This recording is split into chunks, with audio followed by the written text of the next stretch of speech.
So here I am with my Ballast mixture and a cold beer. It's Saturday afternoon, I'm just back from work. I've been carrying on with the Ballast down to here, and I also just wanted to get that corner out of the way because, well, of the mess, as I said before. I just wanted to show you quite what I have to do to make this work. This is applied with a teaspoon like this,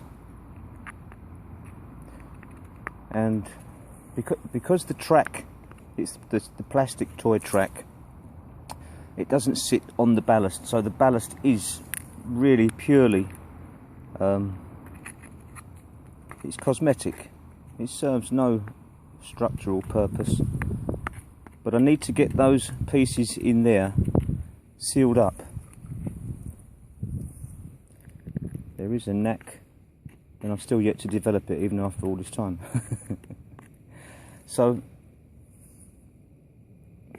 that just goes in there,